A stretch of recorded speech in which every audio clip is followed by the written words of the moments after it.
rampant is vehicle thefts right now in the nation's capital? How often are you seeing it? It's pretty staggering. We're seeing it on a daily basis now, and that's something that's been a continuing trend but has escalated quite aggressively in the year so far, so 2022. The rates of vehicle theft overall have been doubling in Ottawa over the last 5 years.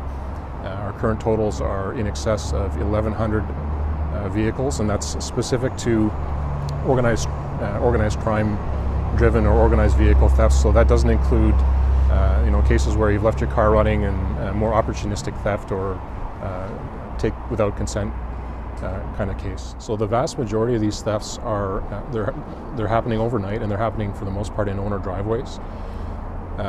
So probably the peak hours are, in broad terms, we're looking at about 11 at night to about 5:30 in the morning.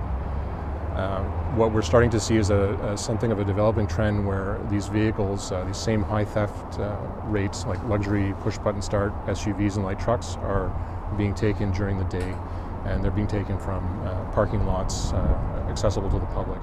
For the most part, the vast majority, over 90% of these cases, it's going to be an unattended vehicle that's in the owner's laneway, so parked overnight.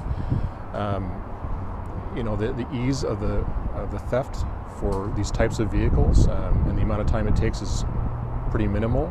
So it certainly could happen within a short turnaround time, a matter of minutes. In Eastern Ontario, the vast majority of these stolen vehicles that we are recovering are either in transit to Montreal, the Port of Montreal, or they're being recovered there. The inference being that the vast majority of these vehicles, again, are destined for export. It's not all push-start vehicles, but that is a commonality to all the high theft vehicles. So for the most part, you're talking vehicles that are 0 to 3 years range, so quite new.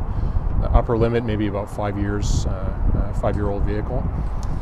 Some makes and models are more sought after, so Honda CR-Vs are quite high on that list, Toyota Highlanders, the Toyota Lexus and the Acura, again SUVs and light trucks. This year has seen a broadening of the range and makes and models that are being stolen by these groups. So for 2022, Jeep Grand Cherokees, Dodge Durangos, and Jeep Wranglers have become very, very popular, particularly in the last 6 months.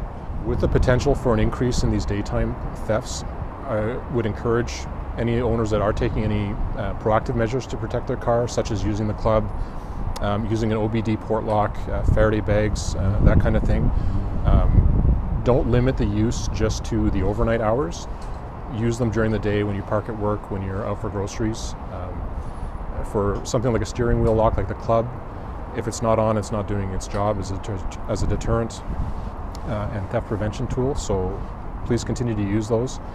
If you haven't invested in that kind of anti-theft technology, whether it's installation of tracking devices as an option, engine immobilizer, there's quite a variety of tools that are on the market.